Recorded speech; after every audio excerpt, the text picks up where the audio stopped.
दोस्तों, मैं राशिद ज़हीर हूं और आप देख रहे हैं online news India. Bharatiya Janata party कहती है पार्टी विद द डिफरेंस, और सरकार बनाने में, सरकार तोड़ने और जोड़ने में इसका क्या इतिहास रहा है, उस समय इस स्लोगन को पूरी पार्टी भूल जाती है कि पार्टी विद द डिफरेंस। सफ़ेद चोगा अपने ऊपर समझते हैं, लेकिन उनके ऊपर जब भी धब्बे लगते हैं उसको ये इतनी सफाई से धो देते हैं कि बताते ये हैं कि हमसे अच्छी राजनीति शायद पिछले दिनों 70 सालों में कभी नहीं हुई। अब मैं आपको एक बड़ी खबर बता जा रहा हूं गोवा से मुताल्लिक।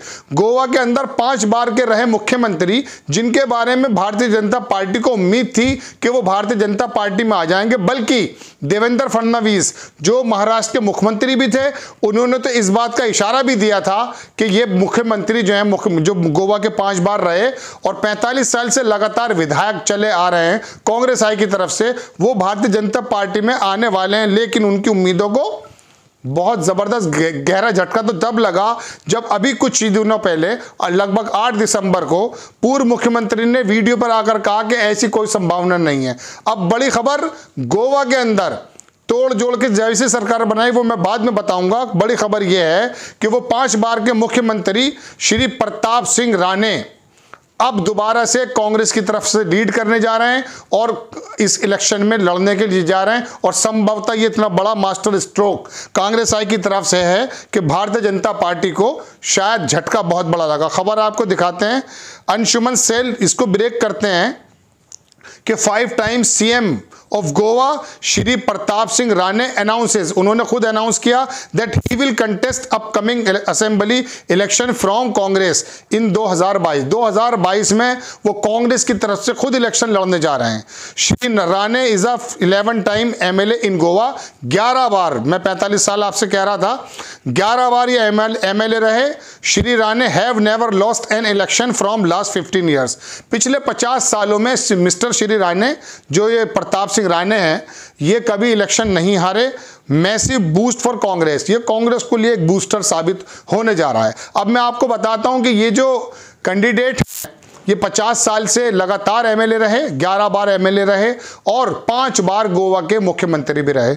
अब भारतीय जनता पार्टी जिस तरह से कर्नाटक में किया, जिस तरह से मध्य प्रदेश में किया, उसको उम्मीद थी कि हम इस बार गोवा में फिर दोबारा से ऐसा काम कर जाएंगे। आपको मालूम है कि पिछली बार जब गोवा के अंदर इलेक्शन हुए थे तो वहां सबसे बड़ा दल जो निकल कर आया था वो कांग्रेस का था। 17 विधायक कांग्रेस के चुनकर आए थे, लेकिन जोड़ तोड़ की राजनीति थी।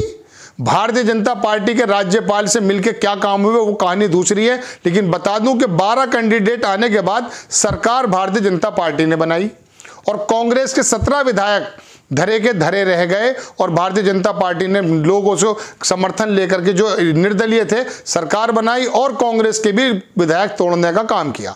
अब मौजूदा 17 विधायकों में से 14 विधायक भारतीय जनता पार्टी कांग्रेस के तोड़ चुकी है और अपने साथ मिला चुकी है। लेकिन अब बड़ी खबर ये, और इनके जो मुख्यमंत्री जिनके बारे में मैं आपको कह रहा हूं, जो 5 बार गोवा के कांग्रेस आई की तरफ से मुख्यमंत्री रहे श्री राणे, अब उन्होंने कहा कि मैं इस उम्र में आकर, ये 2021 8 दिसंबर की खबर मैं आपको बता रहा हूं कि मैं कांग्रेस छोड़कर कहां जाऊंगा। चूंकि भारतीय जनता पार्टी ने पहले से ये प्रोपेगेंडा करना शुरू कर दिया था कि मिस्टर राणे भारतीय जनता पार्टी में आने वाले हैं, तो मिस्टर राणे ने आकर के टीवी पर यानी कि वीडियो पर आकर अपना वक्तव्य दिया कि मैं इस उम्र में कांग्रेस को छोड़कर कहां जाऊंगा और एक जमाने तक मैं कांग्रेस के माध्यम से देश की सेवा करता रहा हूं।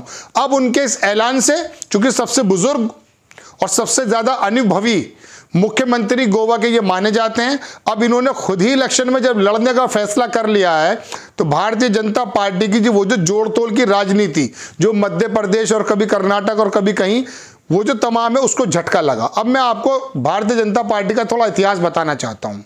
देखिए, आप जानते हैं कि मध्य प्रदेश में पूरी फुल बहुमत से सरकार कांग्रेस की आई लगभग, वहां पर इन्होंने तोड़ जोड़ की राजनीति की। ज्योतिरादित्य सिंधिया तोड़ करके इस कांग्रेस के विधायकों को फिर दोबारा से शिवराज जी को वहां पर चीफ मिनिस्टर बनाया।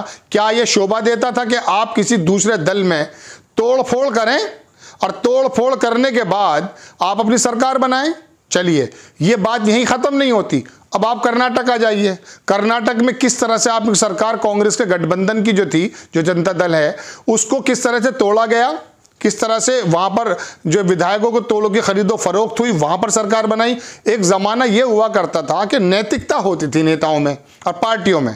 एक छोटी सी घटना बोफोर्स कांड जरा सा था वो, हालांकि वो बाद में निकल कर आया जो भी कुछ है देश के सामने, लेकिन अपने दामन को धोते धोते नेता दुनिया से चले जाते थे।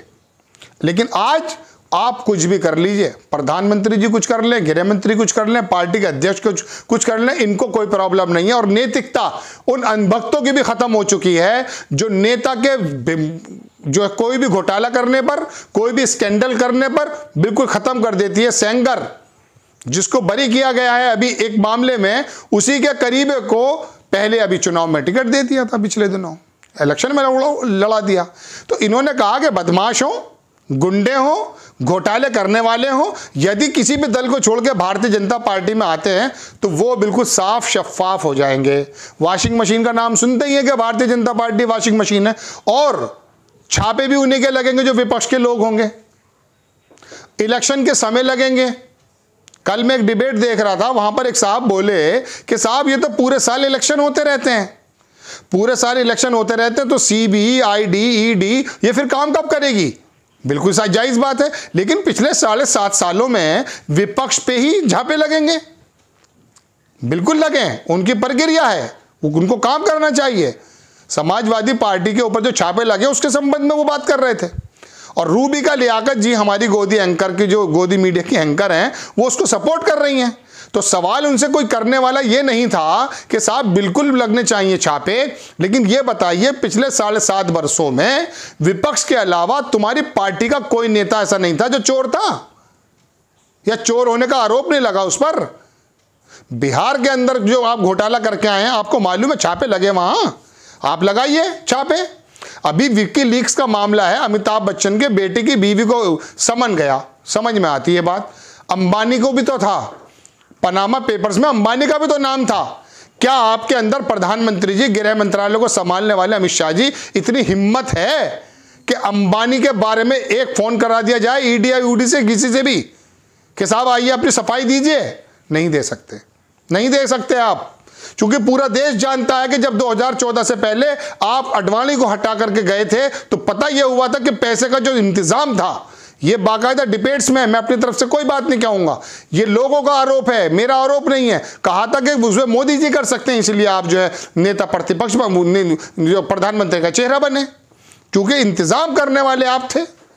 आप अंबानी जी को नहीं बता सकते, लेकिन आपको बताना चाहते हैं कि गोवा से बड़ी खबर, हमारी खबर एक्चुअली कनेक्शन होता है, इसलिए कहीं ना कहीं चली जाती है, हम अपने टॉपिक से नहीं भटकते। गोवा में बड़ी जबरदस्त हार का सामना देखने की उम्मीदें बढ़ गई हैं भारतीय जनता पार्टी को इस फैसले से कि वहां का 5 बार का मुख्यमंत्री कांग्रेस का ऐलान कर बैठा कि मैं दोबारा इलेक्शन लड़ने आ रहा हूं, और नींदें हराम हो गई हैं भारतीय जनता पार्टी की गोवा के अंदर। आपको खबर कैसी लगी अपनी राय कमेंट्स बॉक्स में जरूर दीजिए। चैनल को सब्सक्राइब कीजिए। मैं नेक्स्ट टाइम फ्री किसी खबर के साथ आता हूं। जय हिंद। चैनल को सब्सक्राइब करें और घंटी जरूर दबाएं।